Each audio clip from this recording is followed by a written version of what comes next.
Okay, so I want to start a series of videos which I guess are about movies and philosophy. Thinking about some certain movies that have something to do with philosophy or have a philosophical point to them or a philosophical theme behind it. And there are a lot of movies I want to do that I want to just talk about in this series.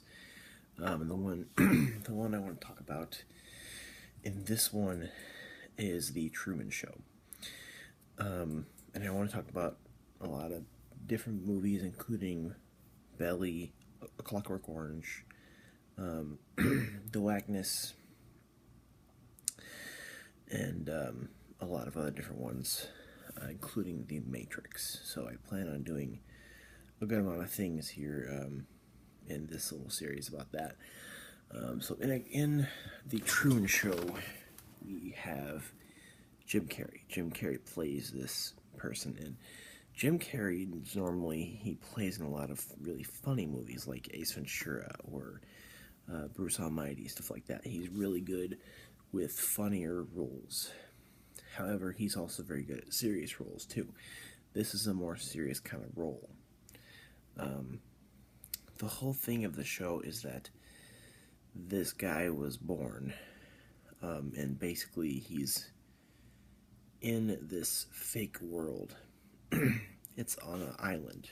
It's this like fake world that is an island, and the whole island is like basically a fake place. However, Truman doesn't know that. There's a lot of people that are assimilated into his world, into his job. He has a wife, and it's like basically a bigger. It's like a big island, where it's pretty. He doesn't obviously know that it's a studio. He figures it out. He figures out that it's like a fake. It's a facade sort of studio, sort of bigger world, but it's big enough that it's obvious that he doesn't know. That he won't know right away that it's fake. But the whole show is about him. Everybody else who is in that world knows that this whole thing is fake, but Truman doesn't know. He figures it out later, but he doesn't know.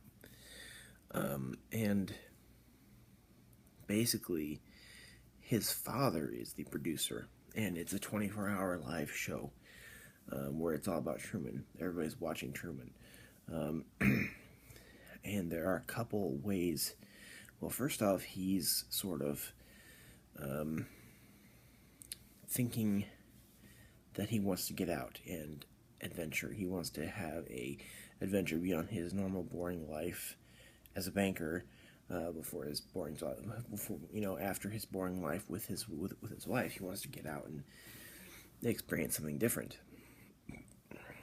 And the whole thing is that his wife is trying to be like, no, why aren't you just happy with this? This is, we are settled down and we're happy.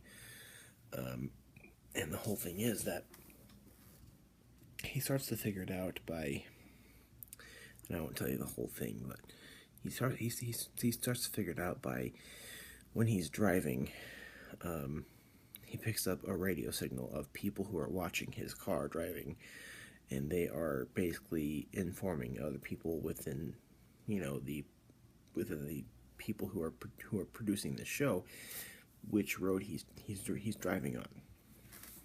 And his car radio picks up those frequencies, and he turns onto one street, and then he hears the street. Oh, he's turning onto so-and-so street, and he's like, how do they know? Why are they watching me? How are they saying which street I'm driving on? And he does it each time they say the street that he's turning onto. And he's kind of confused. And another thing that happens is he meets a girl who is supposed to be a part of this whole show thing. And she tells him a little bit. He tells him that don't believe this whole lie. I forget exactly what she said, but she says, but don't believe this whole lie. And he sees something on her that has to do with the Truman Show itself. And as she's like sort of telling him a little bit about what this whole thing is, people come and take her away. And he slowly starts to figure it out. He kind of starts to explore and find the very outside of this whole facade studio world thing. And he also sees this backstage sort of thing where he's going into a office building, and he sees the back behind the he sees a backstage area with like food, and people are like freaking out and they're trying to cover it up. So he's obviously very confused, where before in his whole life he had no question that this was his real life and that there was no other question. So I think that you should watch the movie. It's currently on Netflix as of right now. It's on Netflix. So if you have Netflix, you can go and watch it.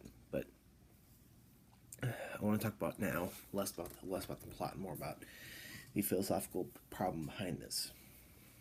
This harkens back to Descartes.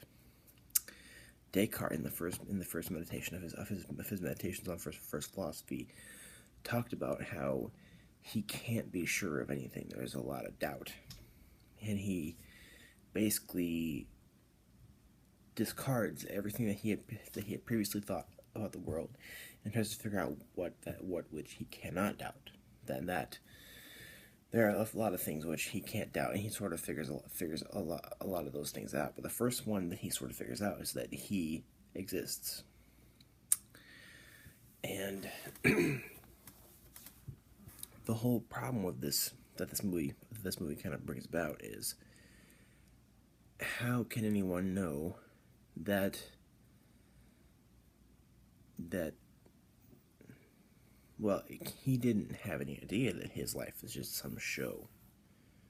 And how could anybody else know? How could anybody else be sure that his life is not just a show? Not to be narcissistic, but how could anyone be sure that any one thing in their life is totally realistically, objectively real? Like he at one point was sure that his job and his wife and everything in everything in his life was a real objective thing, and he had no inkling that this was just a show. And this kind of presents the epistemic problem of how can anyone be sure of anything, and it kind of a little bit poses the position of skepticism, in that how can anyone not take the epistemic position of skepticism? Because there's most things in this world we can't really be sure of, including that of how can we be sure that our life isn't some show for others? How can we be sure that our life is really a life that we are living and not just some spectacle for somebody else? So, and that kind of sheds light on a ton of things in one's life that we cannot be sure of. And that's definitely the case. So that's mainly in this movie we have a epistemic problem behind our life. And I think if you read epistemology, there are a lot of people who would suggest that there is a way around skepticism, or a way around full skepticism, and that's a more complicated thing. But the Truman Show kind of just gives you a sort of a reason that if this man Truman was certain about everything, and it turns out that everything was a sham, everything was fake, and and it kind of makes me think about the example by Alvin Goldman in his Causal Theory of Knowing, where he has this example of him and his son driving in this county where everything is, where in this county full of barn facades, just like a paper mache barns, not a real barn, but like a paper, like cardboard barn ish sort of thing. It's a fake barn, basically. So if in that scenario, let's say they do see a real barn. How can they be sure that that is a real barn? You really can't. I mean, that Goldman did give a way of how to solve that little issue. He also gave a lot of other scenarios and some some solutions to them, but I think it just shows that we need to be a little bit more skeptical about things than most people are. So let me know what your thoughts are on this movie, and thank you very much for watching this video.